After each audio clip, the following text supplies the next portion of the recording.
Good morning and happy week start from us at My Media Prime Television. You're welcome to your favorite bilingual program, The Brief, which is always dedicated to the review of striking headlines in the papers. So on today's edition of the program, the newspapers are focusing on the decision of the senior divisional officer for FACO division in the southwest region of the country to identify and cancelling fake chiefs and villages in that division of the southwest region. He is respecting the order or the instruction of the Minister of Territorial Administration, Paul Atanganji, that was handed to him recently, and he proceeded with the first step recently, that was on Friday, cancelling a chiefdom and a chief that was appointed in 2021, a third-class chief. We shall talk about that and many other headlines as captured by newspaper this morning. And of course, I'm going to be doing the program today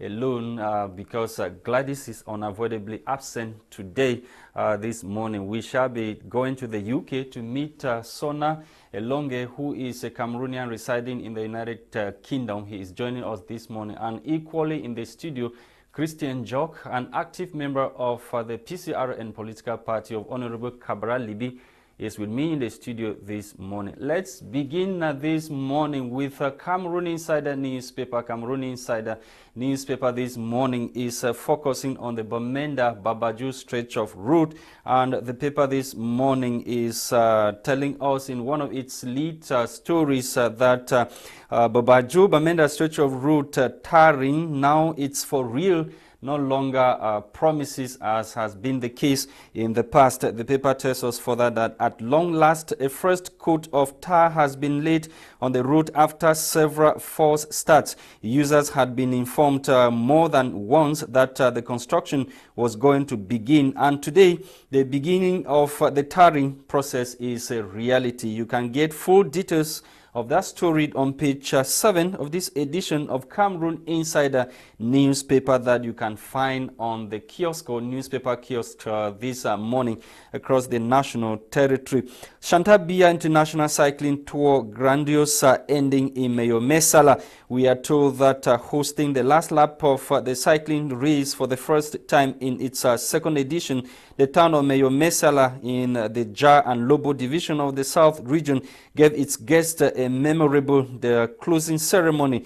French cyclist Alex Talendia was overall winner of the tour that ended Saturday, October 8, 2022. More details on pages 14 through 15 of this edition of Cameroon Insider newspaper. Still talking about Shantabia, this time around his gesture or her gesture in the Noon region of the country, where the Circle of Friends of Cameroon, when giving aid to IDPs of the Anglophone crisis residing in the Noon division of the West region of the country. The Shantabia's humanitarian outfit, the Circle of Friends of Cameroon, last week donated didactic and household items to some internally displaced families living in Noon division of the West region of the country. Let's leave Cameroon Insider newspaper. We are with the Post. The Post newspaper this morning is interested in the first decision or action of the new senior divisional officer for FACO division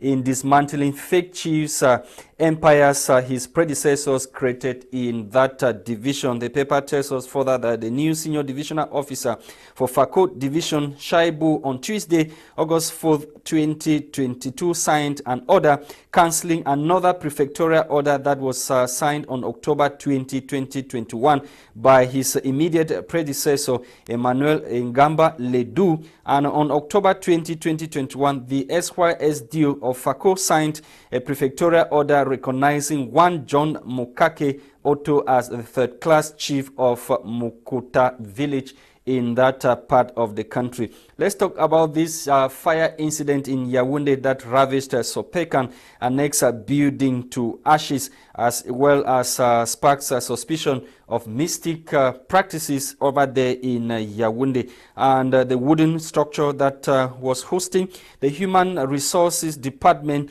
the Infirmary and the Social Welfare, as well as the Legal Department of the Cameroon News and Publishing Corporation, Sopecan, has been reduced to ashes, according to a press release issued by the General Manager of Sopecan, Marie-Claire Nana. The fire incident occurred at the annex building of the company early morning on Saturday, 8th of October 2022 at about 7 a.m. Let's stay with the Post newspaper, this time around in the southwest region of the country, to talk about a hospital director that has been sentenced to 18-year jail term for rape. And we are told that the hospital director, who goes by the name Kingsley Eban Bruta, the director of Muyoka District Hospital in the southwest region of the country, was sentenced to 16 years in prison for raping a girl in his office. The ruling has brought to an end the case that has dragged on for over a year in that part of the country. Dr. Bruta was convicted by the Fako High Court holding at Boya on October 4 in a judgment that found him guilty for raping his intern in his office, and that was in Moyoka on May 21, 2021. The verdict was delivered by Justice Anne Afong in Boya. He was convicted on 2 counts. Firstly was rape, backed by sections 298A and B and section 131, as the paper puts it this morning. We continue to talk other issues in the papers this morning with the Guardian Post newspaper, which is interested in the outing of Tebong Nagi, talking about Ambazonia independence struggle, armed conflict in the northwest and southwest region, Ambazonia liberation struggle, now extortion, kidnapping struggle. Those were the words of U.S. diplomat Tebong Nagi. The Anglophone Cameroon at home and abroad fronting the project to separate the northwest and the southwest regions of the country from the rest of the country, create a putative republic called Ambazonia for the umpteenth time in the eye of the storm. Believers and supporters of the Ambazonia liberation struggle have once again been bitterly criticized for throwing banana peelings on their path and stalling the fruition of their dream independence project. This observation forms the central message of former United States of America, USA Assistant Secretary of State for African Affairs Tebong Nagi Jr. made Wednesday on October 5, as he granted an interview to one of the propaganda television channel of Ambazonia Republic, that is the ACN television. More details in this edition of the said newspaper that you can find on the newspaper stands this morning. Municipal Updates on its part is interested in the decision of the senior divisional officer for Fako division in the southwest region of the country, talking about the first decision he took cancelling a chiefdom and the chief in that part of the country. This morning, Municipal Updates newspaper is telling us that there is panic in Fako division as SDO begins unseating fake chiefs and fake villages in that part of the country. Thank you for watching, televiewers on My Media Prime Television. We are back in the studio this morning to continue with our discussions. We are going to be doing that with Sona Elonge, who is joining us from the United Kingdom, and equally Christain Njock, who is an active member of the PCRN political party. I begin with Christain Njock. Christain Njock, good morning and welcome once again. Good morning, Lasha. Thanks to invite me. This is another very long time we've not had you. Glad you are back again to be with us this morning. And your opinion, we believe, is going to shape and build the nation of Cameroon. Naturellement, Lasha, les occupations ne me donnent pas toujours l'opportunité d'être là. Depuis que je suis devenu secrétaire national aux affaires politiques, donc je suis censé voyager, aller dans tout le Cameroun. Mais là, je suis là et on va faire l'émission. Okay, Sona Elonge, thank you so much for joining me on the line to the UK. Welcome once again. Hi, my Prime Media. Good morning, Mr. Lasha. This is Eugene Sona broadcasting from Leicester, United Kingdom. Okay, thank you for joining this morning. We have so many burning issues this morning. We are going to start with the decision of the Fako High Court sentencing a hospital director to 18 years in prison for allegedly raping an intern in his office. What is your reaction to that court ruling that was handed recently?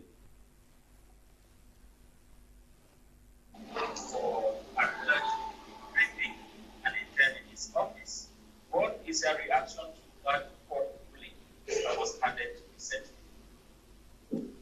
To be honest, no one is to be molesting any other person, and the rape is something we shouldn't be discussing in the society. So the laws have taken their course, and we should just trust the law to do what they are supposed to do. But we too, we have to protect and try to preserve our children from the lures of the society, the bosses, those who control us, or those who are in charge of looking after our children when we are not there. It is a collective responsibility, and such acts should not be perpetrated, in particular in 2022.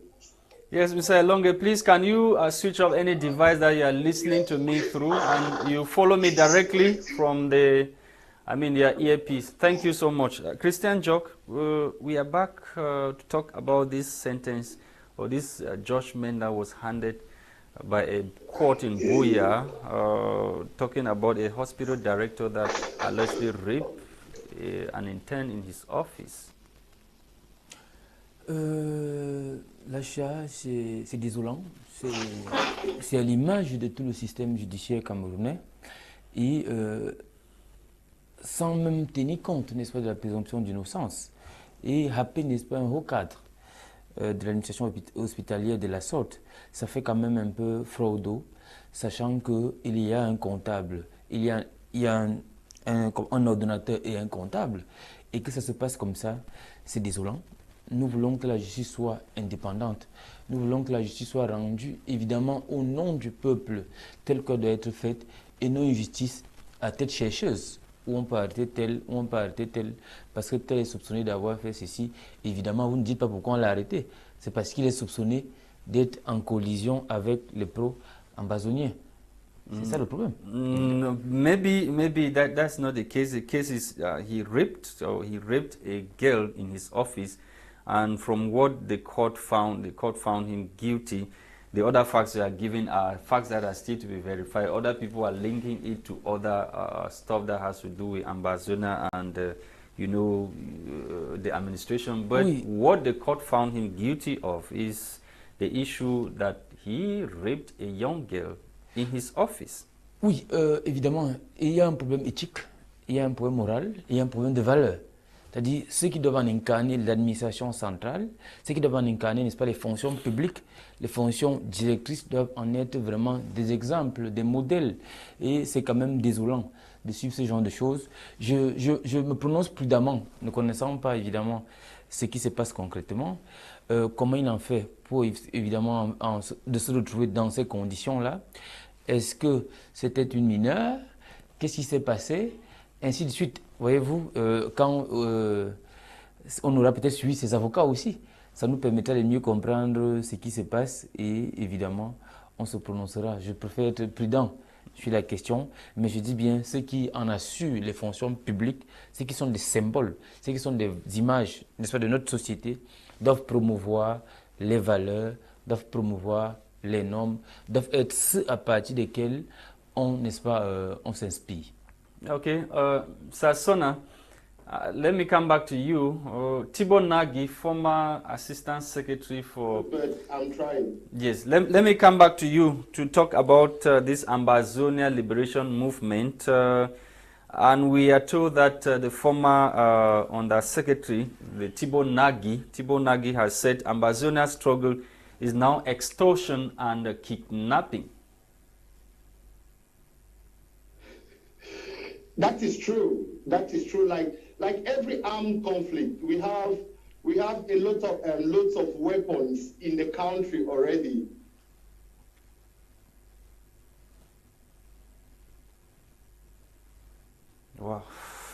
We have issues. We have issues. Christain, Njock, let's move on. We are talking about Ambazonia Liberation Movement. The U.S. Undersecretary, former U.S. Undersecretary, is saying that the Ambazonia struggle for independence is now struggle for extortion and kidnapping. Écoutez, j'ai justement ce problème. Vous vous souvenez, la dernière fois où vous m'avez invité ici, c'était toujours sur ces questions. Je suis en train de dire, nous croyons en la République une et indivisible, dont la République ont bâti, n'est-ce pas, nos prédécesseurs, les John Gufontia, les Ruben Umniobe, les Osendi Afana et les autres, n'est-ce pas, Ernest Wandje. Nous croyons que cette République doit être une et indivisible. Et ce sont ces mêmes gens, ces ambassadeurs qui ont réussi évidemment à tricher le référendum de 61 qu'on a perdu, n'est-ce pas, la partie du Nord Cameroun, Northern Cameroun, qui est partie, c'est rattaché au Nigeria. Et c'est eux qui sont toujours derrière, n'est-ce pas, à manipuler ce genre de choses, à soutenir ce genre de choses. Ils doivent sortir de cette affaire définitivement. Où sont logés tous ces leaders ambazoniens? C'est chez eux, non? Qui leur donne la parole? C'est chez eux. C'est-à-dire qu'ils contribuent évidemment à leur donner du pouvoir. Comment font-ils pour trouver de l'argent pour acheter les armes?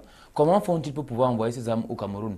C'est évidemment par ces canaux. C'est pourquoi moi, d'ailleurs, je ne suis pas d'accord avec le gouvernement du Cameroun qui, avec sa malgouvernance, M. Biya et autres, doivent partir, à Tangandji et toute sa bande de bandits et de voleurs, doivent partir de ce gouvernement du pays, parce que nous, on va assurer ce pouvoir en 2025. Mais il y a une chose sur laquelle on est intransigeant, c'est que la République s'impose en nous.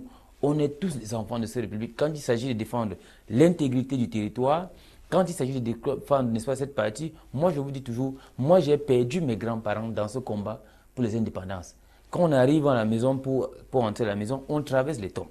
Et on ne peut donc pas comprendre que ce pourquoi ils ont bagarré hier, on soit en train de vouloir le diviser. Ça, c'est par principe d'abord. Maintenant, nous, au niveau du PCRN, nous croyons toujours que c'est une crise autonomiste et non une crise d'indépendance. Parce que l'autonomie ici recherchée, c'est évidemment une certaine culture de gouvernance, de management, à partir desquelles les populations se sentiraient impliquées. C'est pourquoi nous avons proposé cela, vous connaissez déjà, vous avez certainement dit que je reprends cette formule, le fédéralisme communautaire, à partir de laquelle cette communauté, n'est-ce pas, pourra s'exprimer dans la République et non se diviser en dehors de la République. C'est ça notre position et nous pensons que ces amis, parce qu'on est là dans les relations internationales, qui dit dans les relations internationales, le principe qui gouverne les relations internationales, ce sont les intérêts. Quel est l'intérêt qu'ils ont, évidemment, à collaborer avec ces gens? C'est ce qu'il faut comprendre et non aider la République du Cameroun, je veux dire le gouvernement camerounais, à pouvoir traquer ces gens, à pouvoir au moins arrêter ce genre de choses. C'est des questions qu'on doit se poser. Nous, on croit que les amis de la République... Comment est-ce qu'on va les traquer? Comment est-ce qu'on va les traquer? C'est connu, c'est connu. Si l'ambassadeur peut intervenir dans leurs médias, il connaît évidemment où ils sont. On connaît le média à une base, Lasha. Votre média est basé où? On est à Koto, à Bangé, à Douala. C'est connu. But in the Western world, there's what called freedom of expression. No, yes. They talk about freedom of expression, reason why most of them stay there and they are inciting violence back here, or they are talking liberation freely in the United States of America without any problem. Non, la liberté est encadrée, que ce soit aux États-Unis, que ce soit au Cameroun. Il faut faire la différence entre liberté et libertinage, voyez-vous. Et il y a des éléments qu'on appelle les matières réservées sur les matières réservées de l'État et auxquelles on ne transige nullement. La question, allez-y aux États-Unis, la question de la liberté. Est-ce qu'on peut s'amuser à approfondir la statue de la liberté? Est-ce que les États-Unis peuvent s'amuser, n'est-ce pas, à perdre les territoires qui sont les leurs? C'est-à-dire, on ne s'amuse pas avec ce genre de choses. Et ce n'est pas à d'autres États de venir dire comment on doit être fait. Maintenant, la question de la liberté exige aussi le respect du droit. Maintenant, ce droit qui est incarné par quoi? Par l'État. Et maintenant, comme on collabore en droit international avec les autres États, je crois que dans le code pénal camerounais, il me semble que c'est les articles 7 et 8 ou 9 qui permettent, n'est-ce pas, l'internalisation de certaines peines. On connaît où les gens comme les Ayabacho, les autres sont situés. On connaît où ils vivent. Ils sont numérotés, ils sont localisables. On peut les mettre à la disposition de la justice camerounaise, comme on a fait pour arrêter Gbagbo, pour le mettre à disposition de la justice pénale internationale et les uns les autres. Sauf que Gbagbo était arrêté dans son pays. Oui. Mais on parle il faut signer certains accords. Non, tu ne peux pas aller au Norvège, retirer Ayabacho sans certains accords. Oui, maintenant ce que je suis en train de dire, il y a des accords internationaux. Maintenant, il y a des accords entre États. Parce que là, il s'agit d'une question a priori assimilable au terrorisme. Quand il y a infanticide, quand on tue les gens comme les Ayafo et les autres, et qu'on a des données d'ordre, ça s'apparente désormais à la criminalité internationale, dont au terrorisme, quand on est dans notre pays. C'est-à-dire, So c'est are you saying that the United States of America and the international community in general have failed Cameroon? They are working with those guys. They are not working in favor of the Cameroonian government. Je pense qu'on on a une double analyse. La première analyse démontre que le gouvernement camerounais est d'abord complice avec ces gens. Parce que je connais comment fonctionne ce gouvernement camerounais. On connaît, n'est-ce pas, un gouvernement reposant sur la barbarie, notamment à Tangandji. Vous voyez comment il maltraite des autres quand on veut manifester et tous ces gens. Comment il envoie ses bras armés. Sauf que les gens, certains gens violent les lois de la République. Seulement la Constitution. Si on juge que vous va causer, va troubler l'ordre public, vous croyez qu'on va vous demander, on va vous autoriser d'aller dans la hiérarchie des normes juridiques, la Constitution est au-dessus de la loi. D'accord? La Constitution promeut évidemment la libre expression, la liberté de manifester, la liberté de marcher. Et maintenant, dans l'aménagement de cette Constitution, vous prenez la loi de 90 sur les libertés associatives, les articles 6 et 7, on parle de la déclaration. On est dans nos principes de la déclaration. Comme votre journal, les journaux qui paraissent là, ils ne demandent pas d'autorisation. Ils déclarent. Ils écrivent comme vous voyez, ils écrivent. C'est pour ça qu'à un moment donné, on se dit que pourquoi on écrit? Pourquoi quand ça devient une autre chose? Moi, je ne veux pas revenir sur ça. Parce que je sais évidemment que dans notre environnement, c'est un couteau à double tranchant. Plus on s'exprime, davantage on veut s'exprimer aussi. C'est deux réalités qu'il faut comprendre et qu'on peut évidemment combattre. Donc je pense sincèrement que le gouvernement du Cameroun également doit continuer à dialoguer, doit continuer à travailler, doit continuer à réunir les partenaires autour de lui. Listening to you this morning, you are saying that the government should do everything to extradite those guys who are based abroad causing trouble rather than dialoguing with them. Évidemment, parce qu'à un moment donné, allez-y voir dans tout ce qu'on pourrait appeler, dans toutes les guerres de revendication ou dans tous les mouvements sécessionnistes dans tout le monde, ça a toujours fini autour d'un dialogue, autant pour moi. C'est-à-dire c'est toujours le débat politique qui va primer. La force militaire, l'État central aura toujours le dessus sur les groupes armés. Les groupes armés ne doivent pas exister au sein d'un État parce que l'État central est le seul à détenir le monopole de la contrainte physique légitime. Aucun autre groupuscule ne doit détenir les armes au sein de l'État. Maintenant, l'État central, qui a donc vocation à la stabilisation de l'ordre social, à la promotion, n'est-ce pas, du développement des communautés et à la cohésion, n'est-ce pas, de ces populations, doit travailler, doit dialoguer. C'est un peu comme à la famille, dans la maison, Lasha. Vous avez des enfants qui sont bandits, malgré l'éducation que vous leur avez donnée. Vous avez également ceux qui fréquentent, ainsi de suite. Vous, en tant que père de famille, ce n'est pas pour autant que vous allez exclure les enfants. Ils sont de vous. C'est votre sang. Peut-être à un moment donné, vous avez échoué quelque part. Si vous avez un enfant qui est devenu bandit, on va accuser quoi? On va accuser d'abord l'éducation parentale. C'est-à-dire, au sein de la famille, vous n'avez pas en donné une bonne éducation. Il faut donc revoir. Nous, on pense évidemment au niveau du PCRN que pour régler cette crise, c'est deux éléments. Il y a l'élément administratif et l'élément politique. L'élément politique central, c'est évidemment la forme de l'État qu'il faut revoir. C'est le fédéralisme communautaire, mais ceci s'accompagne d'un dialogue permanent, un dialogue politique permanent avec tous ces acteurs. Vous avez par exemple vu, on se demande pourquoi Ngalim Félix est toujours en prison. Pourquoi Mancho BBC est toujours en prison? Que font-ils à Kondengui? Alors qu'on a vu une fois, une ou deux fois, est-ce que tout quand ils ont ce appelé, que vous êtes en train de dire va convaincre les gens qui kidnappent pour les rançons et les gens qui arnaquent la population, oui, de laisser tomber tout ça. Justement, donc, ça s'appelle les effets pervers. Ça, c'est, comme on dit en sciences politiques, c'est les conséquences de non-intention d'action délibérée. Ces effets pervers d'une crise qui a assez duré. Maintenant, c'est du banditisme et du brigandisme qui est entré. Parce que dans la forme de revendication, vous ne percevez plus beaucoup. Un peu comme cela s'est passé. Ce qu'on voit maintenant, c'est les rapteurs, c'est-à-dire ceux qui coupent les têtes, qui sont ainsi.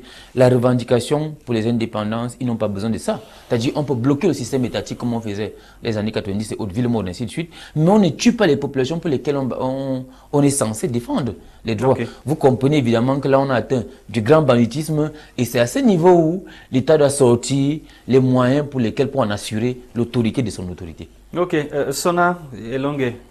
I'm told you are back. Before you left I asked you about this outing of Tebong Nagy, the U.S. diplomat who has said the Ambazonian Liberation Movement or struggle is now the struggle for extortion and kidnapping.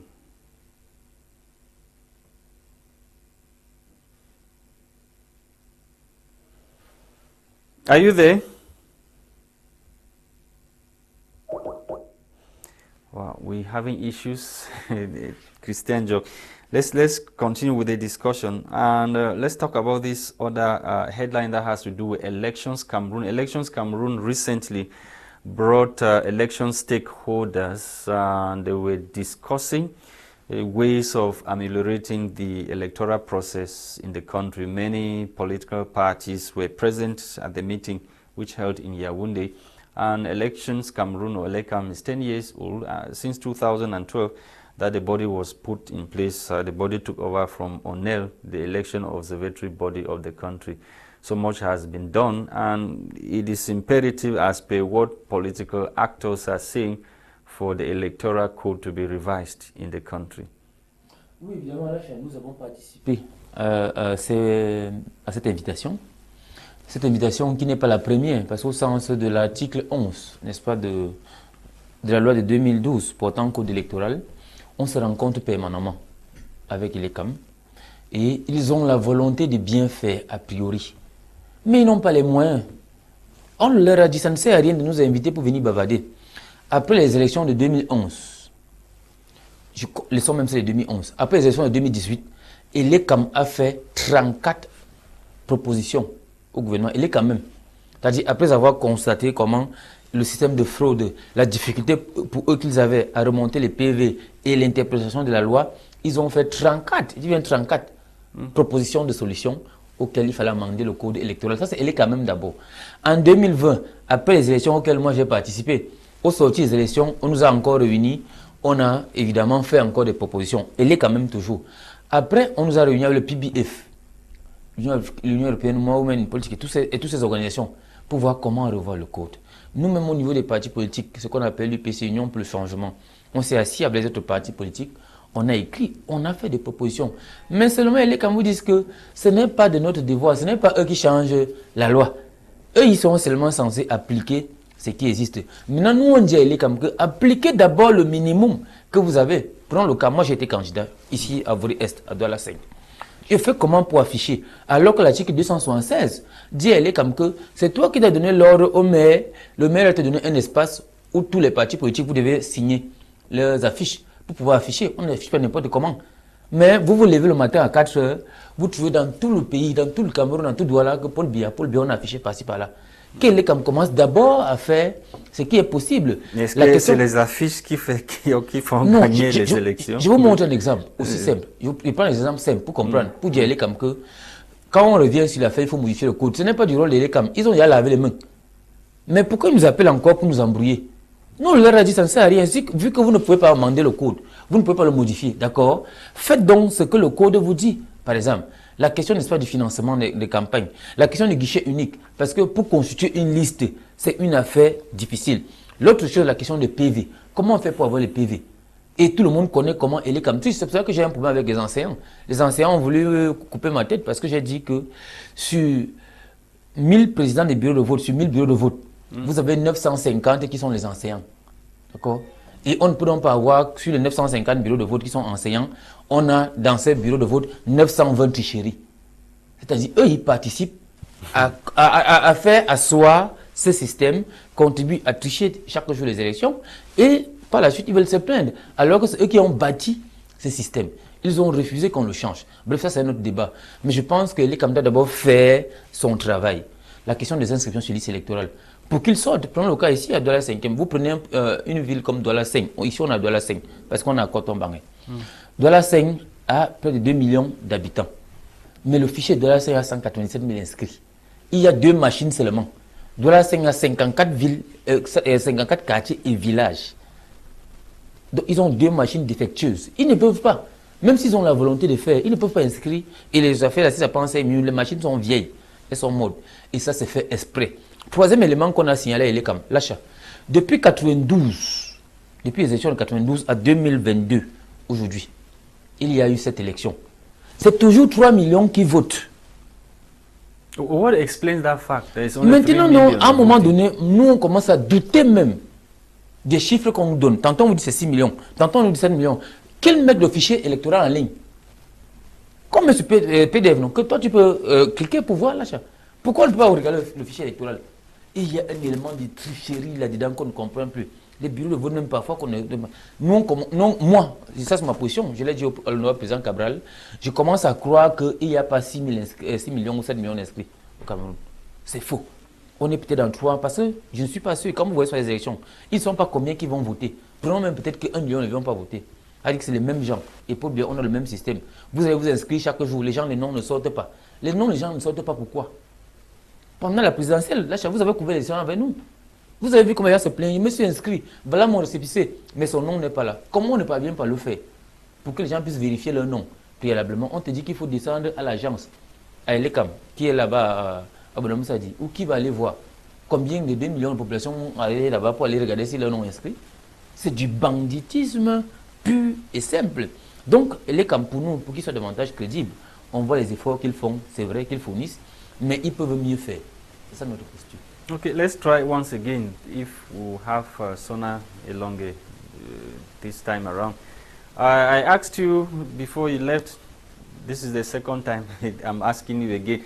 The U.S. diplomat has said that the struggle for Ambazonia independence is now struggle for kidnapping and, extortion.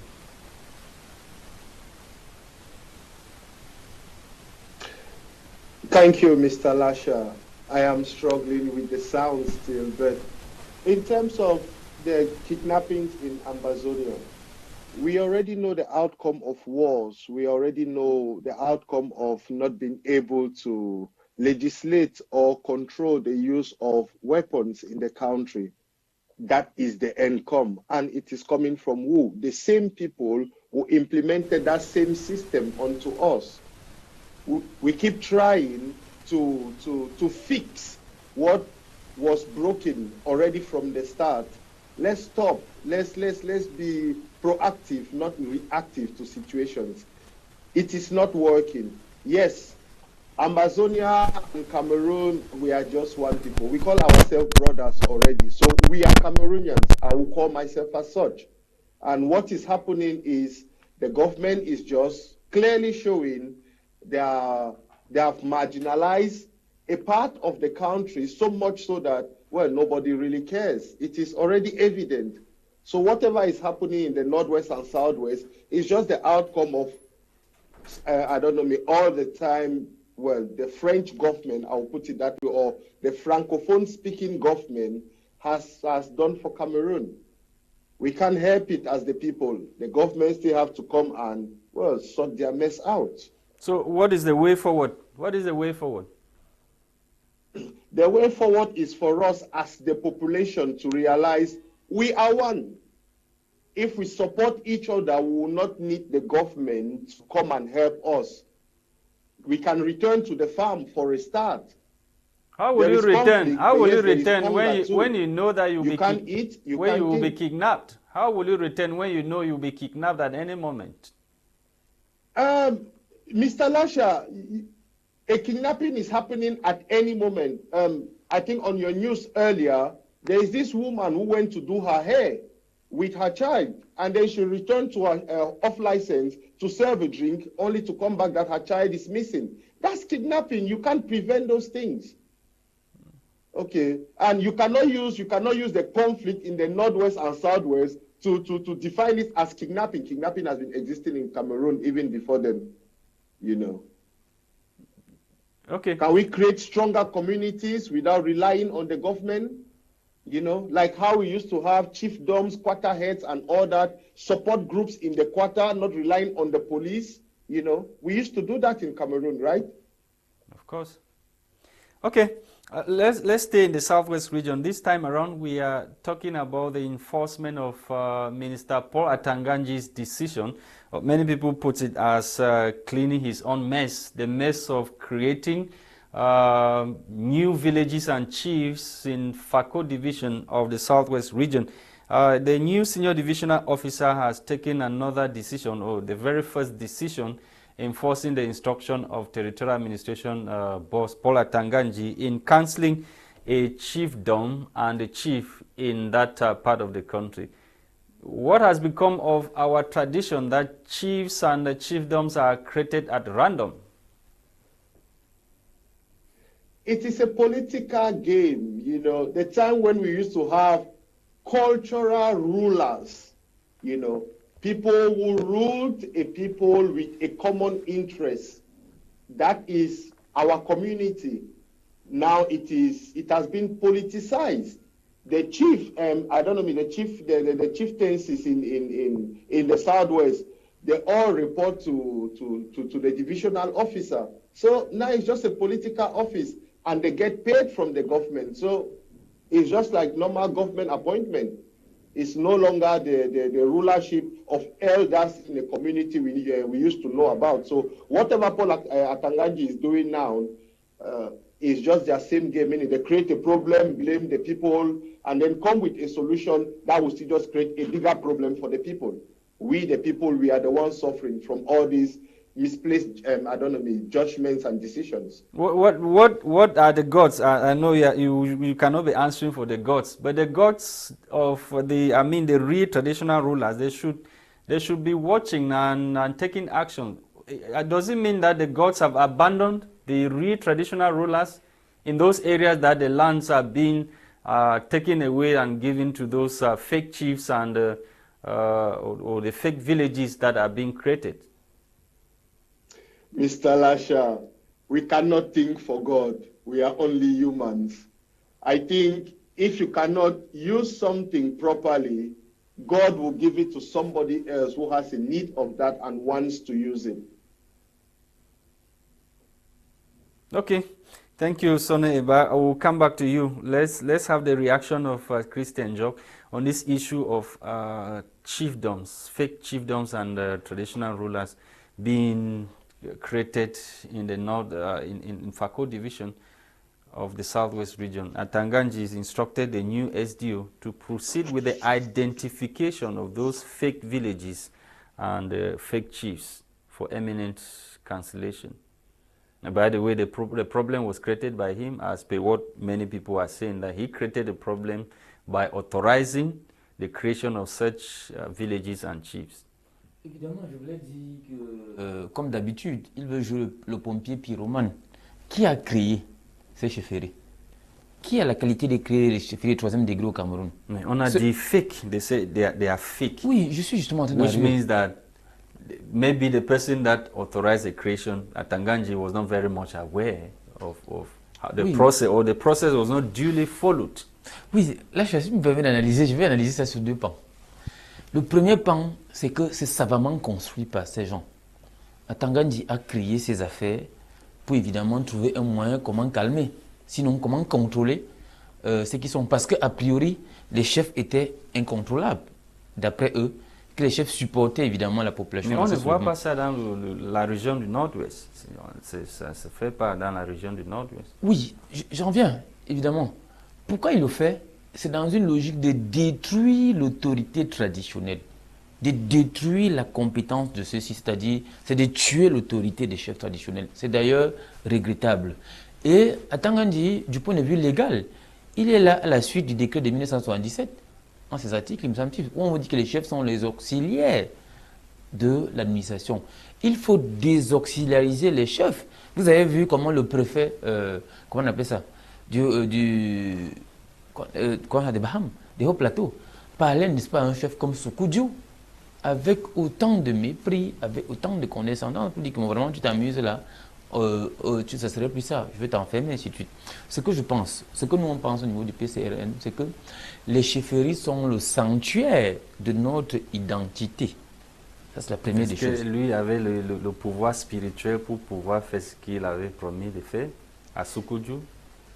Ce que je pense, c'est que there are real chiefs, you have real chiefs, those who are obeying the tradition, respecting the tradition and getting orders from their ancestors to rule their people And others who pass for traditional rulers, meanwhile, they are not the real traditional rulers. En fait, c'est ça le problème. Parce que si, quand on a un vrai chef, quand on a cette force traditionnelle, quand on a cette force, n'est-ce pas, coutumière, qu'on t'a donné, un tintin comme celui-là ne peut pas venir te parler n'importe comment, tu le frappes. Et il comprend que là, il est dans ton autorité, dans ton territoire, sur tes terres, c'est-à-dire les terres à partir desquelles tu, n'est-ce pas, ton cordon ombilical a été enterré. Et c'est là, c'est ça qui démontre ta force. Je voudrais dire une chose, c'est vrai que si à Tangandi, excusez-moi de dire toujours à Tangandi, si le ministre, n'est-ce pas, est dans la logique de pouvoir remettre de l'ordre, parce que pour nous, il n'y a pas mieux que les chefferies traditionnelles. Les chefferies traditionnelles sont le creuset, je reprends notre terme au PCN, sont le creuset de notre identité. Donc s'il y a quelque chose qu'on doit sauvegarder de notre coutume, de notre tradition, de nos mœurs, c'est la chefferie traditionnelle. C'est pourquoi nous on avait dit au PCN qu'on va, n'est-ce pas, sanctuariser ces chefferies qui auront un rôle majeur et on va créer, en lieu et place du Sénat, parce qu'on va dissoudre le Sénat quand on va arriver au pouvoir. On va dissoudre le Sénat et on va ériger, n'est-ce pas, une assemblée de chefs, une assemblée de personnes sages qui, n'est-ce pas, vont nous enseigner notre histoire, notre identité, nos valeurs, nos cultures, à partir desquelles on trouvera un moyen de pouvoir se développer. Parce que l'autre chose, c'est ça. Qu'est-ce qui fait la force du Maroc? Qu'est-ce qui fait la force des Émirats? C'est, n'est-ce pas, ces grands trucs. Qu'est-ce qui fait la force, n'est-ce pas, de l'Italie, tous ces empires qu'on on va voir. Pourquoi on veut désacraliser la chefferie chez nous? Et ce n'est pas bien. Allez-y voir même ces gens qu'on a nommés chefs, ce qu'on appelle effectifs. C'est les fonctionnaires de Yaoundé encore. C'est entre eux. C'est les gars, ils se sont placés, ils ont eu le truc. Autre chose même, je ne sais même pas pourquoi. Je vous prends un exemple. Je vais vous citer 5 ministres. Je ne sais pas ce qu'ils ont à aller chercher la chefferie traditionnelle. Tous ces gens, vous avez trouvé Fameux Ndongo, le chef. Qui ont eu ça par héritage. Oui, maintenant ça dit que... Those are the real traditional rulers. Seulement, une fois que tu vas t'intégrer à la politique, tu as détruit ton autorité. C'est le cas qu'on avait à Fumban. Entre mais ça n'a jamais existé dans mon village. Oui, seulement ça n'a jamais existé parce que le chef n'est pas un homme politique. Non, on avait. Voilà. Peut-être l'ancien chef, lui il était le gouverneur. Voilà. Le jour, mais il contrôlait toujours. Le jour où il y aura une opposition, son pouvoir va être mis à mal. Le jour où il y aura une opposition, c'est ce que je suis en train de dire. Le jour où il y aura une opposition, son pouvoir va être mis à mal. Je vous prends un cas comme le chef, le Premier ministre. Quand il arrive dans son village, vous croyez que les gars du SDF vont le voir forcément comme le chef ou du PCN? Quand on va vouloir parler, nous on va croire que c'est le Premier ministre à qui on parle. Et là, les gens ne font pas toujours la confusion de rôle. Et ça pose un problème réel.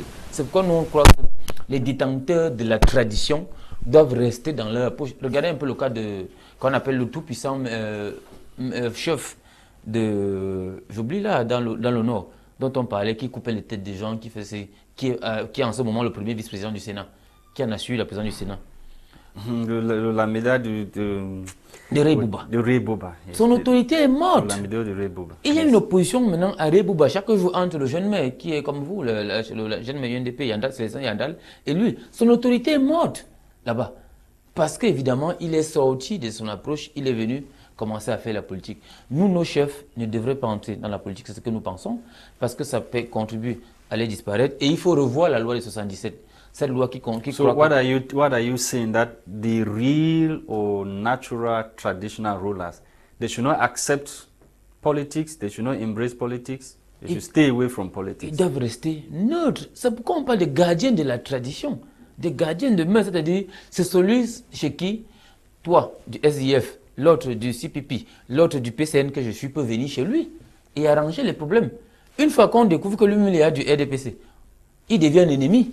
Donc, du coup, le chef, je vous ai dit qu'il regardait ce qui s'est passé à Fouman. A dit, vous avez madame le maire qui vous disait au chef que tu n'as rien à dire ici.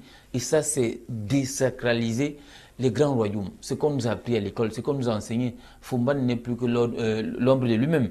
On espère peut-être qu'avec ce nouveau chef, lui-même déjà ayant été dans l'administration publique centrale, territoriale. Il a quand même démissionné. Est-ce qu'il exerçait plus ses fonctions? Non, je veux dire, non, il n'a pas démissionné, il est administrateur. Donc, on l'a installé là-bas. But he's not active. Il n'est plus actif, mais seulement on espère que dans la tradition, il va pouvoir le faire. Pourquoi on respecte encore Sokoudjou? Qu'on l'aime pas beaucoup, c'est parce qu'il est resté dans un environnement essentiellement coutumier, traditionnel. Vous avez le cas du Tif Moukete, vers sa fin. Est-ce qu'on le respecte encore? Prenons un cas. Parce qu'on disait que celui qui était là, il a fait ceci, la question de l'indépendance, la question des ambazoniens. Vraiment, regardez comment on l'a traité à sa fin. Il était, a dit que le paramontif, que tout le monde connaissait, que tout le monde respectait. Regarde comment il est fini. Justement parce que quoi? Il est entré et il ne devait pas entrer. Maintenant, autre chose, je chute par là. Si Atangandi veut se rattraper en lui-même harmonisant ce qu'il a créé comme désordre, notamment en créant les fake chefferies, et qu'il veut régulariser, accompagnons-le dans ce sens. Pour moi, dans ce cas, je salue ça. Parce qu'il veut rétablir l'autorité, s'il reconnaît qu'il s'est trompé et veut rétablir l'autorité, mieux vaut tard que jamais. So Sona Elonge, we've come to the end of the program. I don't know if you are still there. Your last words. I am here, Mr. Lasha. Yes, your last words on the issue of fake chiefs and chiefdoms.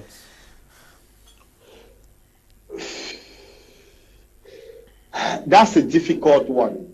That's a difficult one because customs and traditions are created by humans to fulfill a certain desire.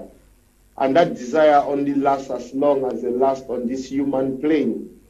I think we should start thinking further away from this box of customs and traditions.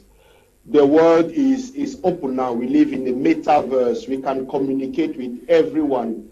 Opinions are not facts.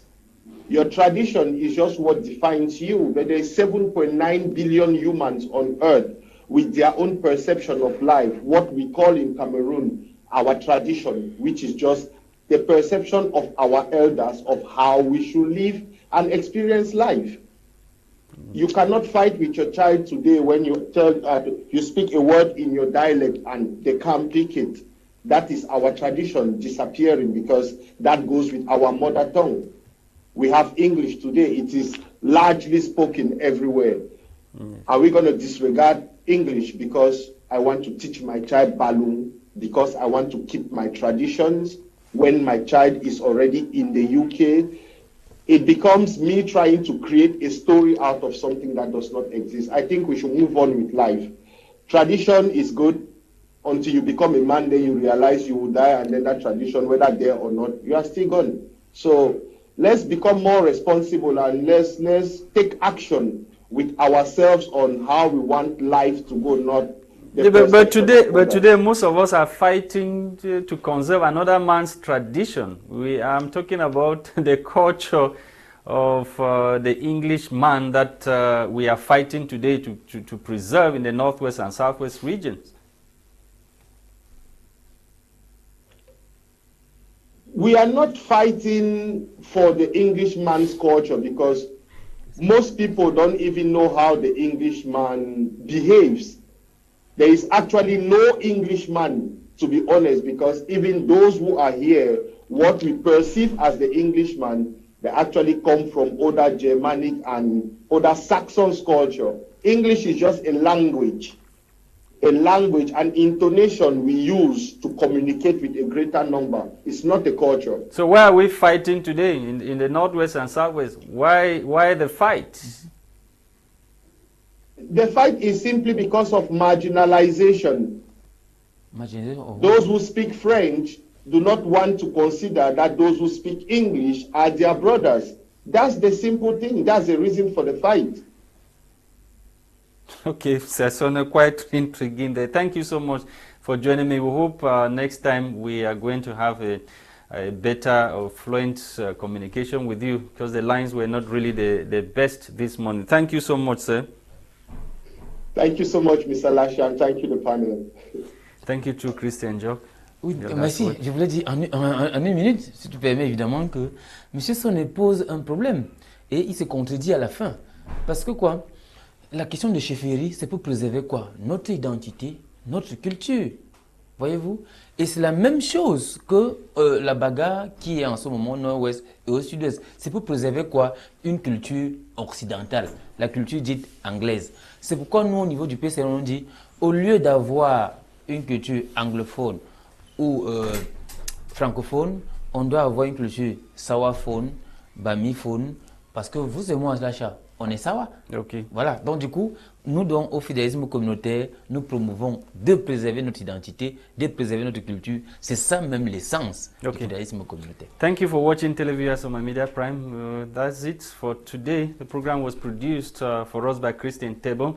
I have been Lasha Kingsley with the assistant of Sona Elonge on the line to UK, and Christain Njock, who was here in the studio with me to talk on some of the burning issues that the newspapers relate this morning.